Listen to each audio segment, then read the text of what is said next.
Hi guys, this is Dan from Magic Pachinko Restorations with another short video on a vintage pachinko machine. This is a Heiwa single shot. Not sure of the age. There were no licensing stickers on it.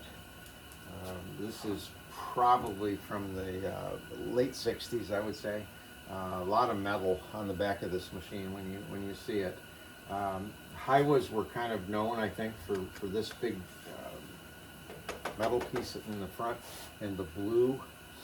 This one is interesting in the sense that most single shots have a hole over here. The ball drops onto the track right here.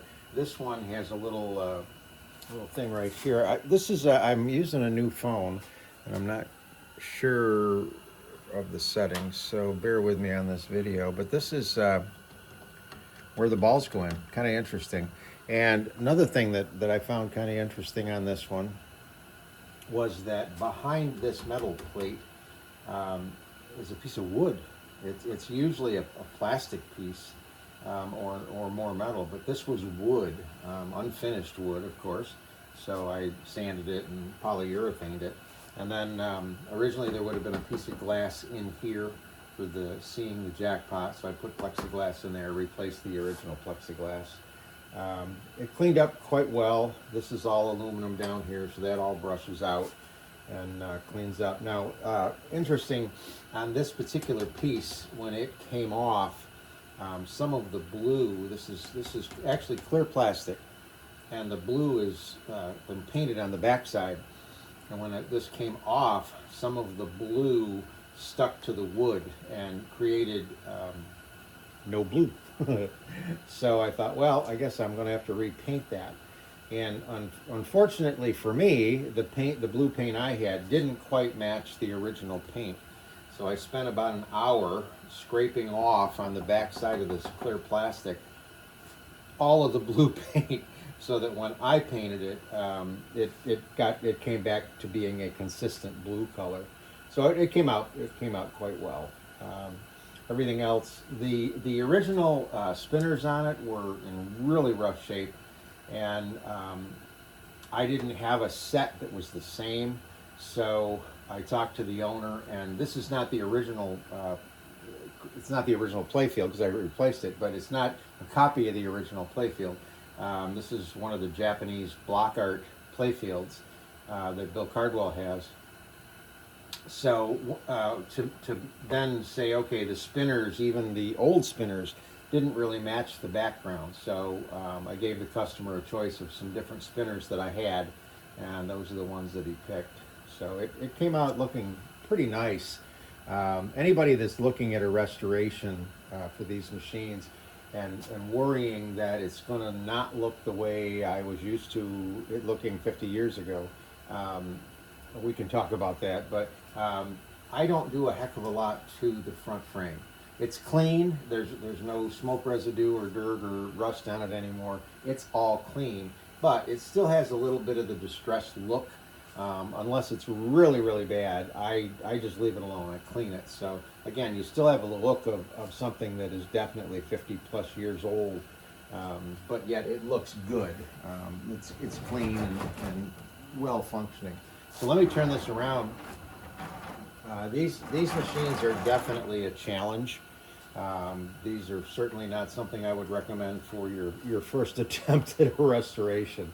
The main problem with these, a lot of metal.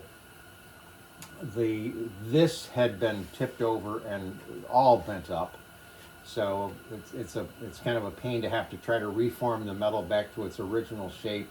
Obviously, the metal rusts very badly, and then this plastic, over time, is very susceptible to heat and warping.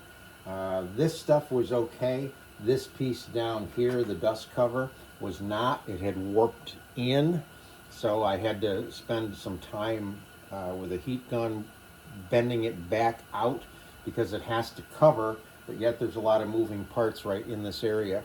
And if the original cover was just interfering with all of the moving parts.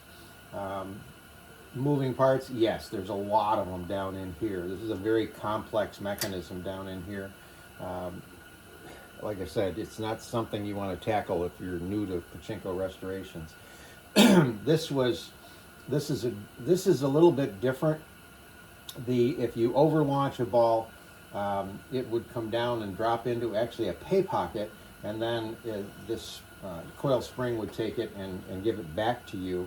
Kind of different way of doing it. It's right here.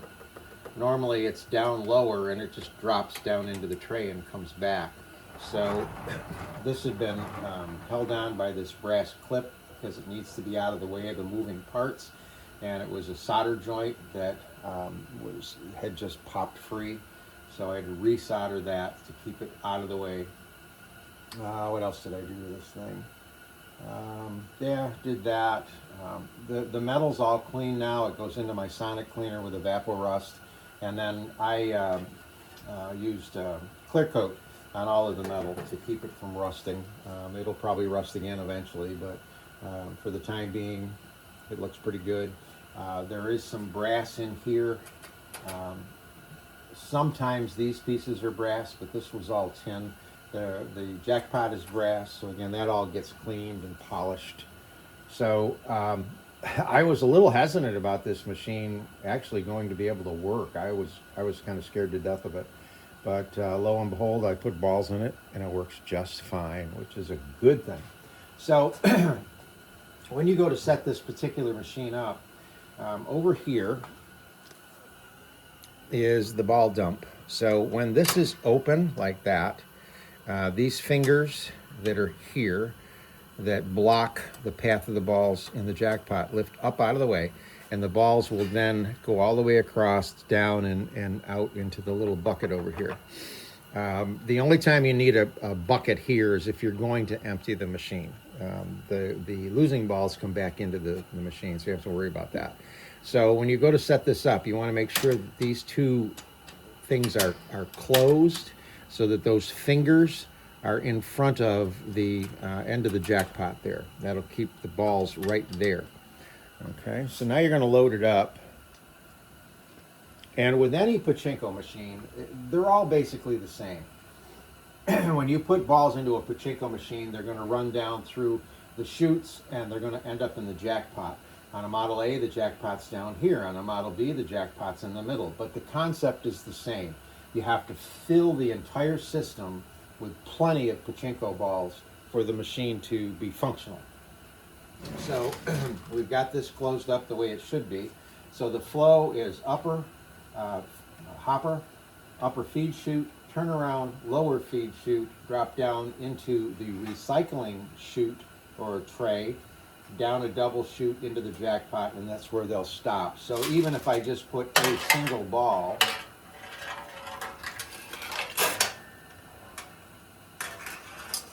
in, it ends up here. That's the path that you want the balls to flow. So when you get ready for your machine, take a handful.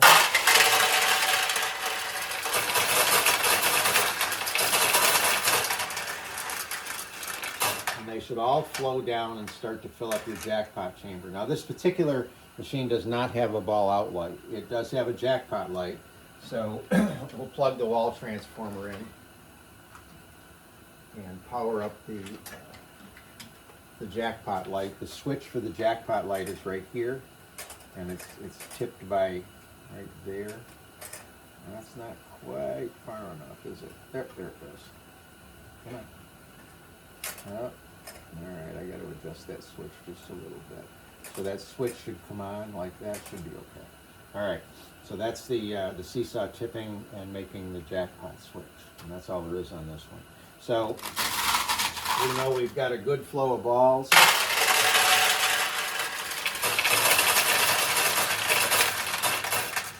Now the setup on a Model A is such that this tray needs a certain amount of balls for the whole machine to be functional. And when there's enough balls in this tray,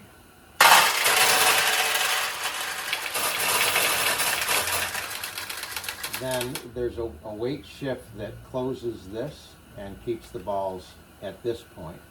Now as the player plays, the losing balls will come in and replenish this tray, which continually feeds the jackpot. But if you get a player that wins quite a bit, it's going to deplete the balls out of here faster than the losing balls come in. And then at that point, this will open and let more balls down into the middle tray.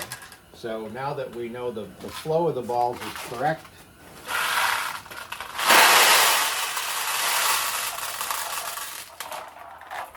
you want to load that upper hopper right up, keep that full. The entire system is full of balls. The machine is now ready to play. The one thing that we do need to check is make sure the seesaw is tipped the right direction. This particular seesaw is made of brass, and the seesaw is designed to do this back and forth, and you want to make sure the seesaw is up, not down. So right here you can just physically stick your hand in there and make sure the seesaw is up.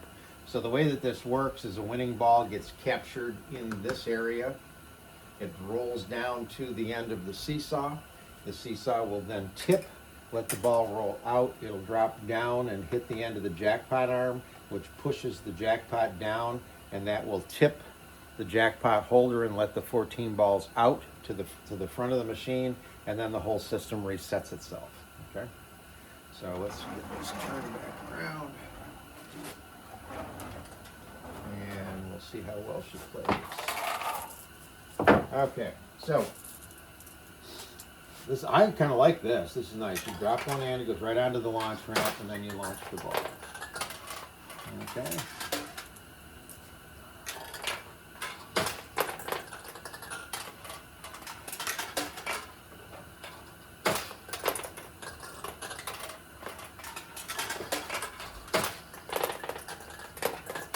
Ooh, so close.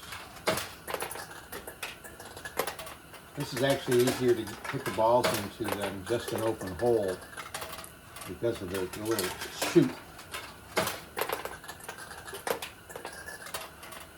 So close.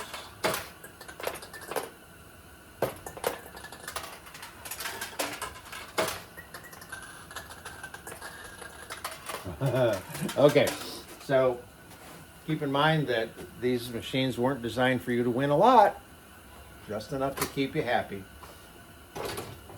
So there is a release on this side. Lift up, it'll swing the door open, and if you can see now that I've got this open, you can see that that nice piece of wood that was in here. And there's the chute that drops the balls on, and then the little piece of plexiglass that I put in there. Originally it would have been, I'm sure, glass. So let's just cheat the machine a little bit and drop a ball in.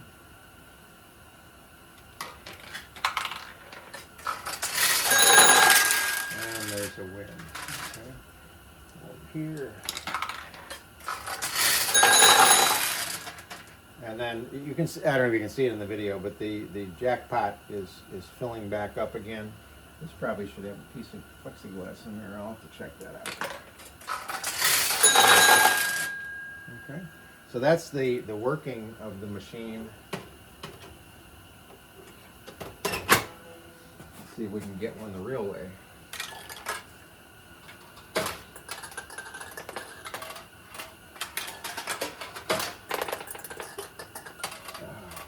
First time I tried this, I got a win right off the bat. Oh, but it doesn't look like I'm going to have any luck.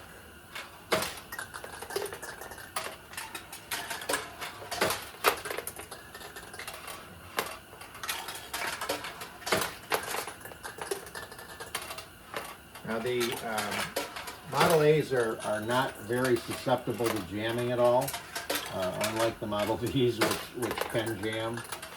But if you ever get a win and it doesn't pay out, there we go. Now that clattering noise you're hearing now is the machine was aware that the middle tray didn't have enough balls, so it opened and let more balls down in. But if you get a win and it does not pay out, you need to stop playing and find out why. And usually it's just a matter of getting the ball. The ball will hang up in this area, and you just tap it, wiggle things, and it'll just reset, and everything will be fine. So that's the Model A Heiwa. Again, probably from the 60s. Hope you like it.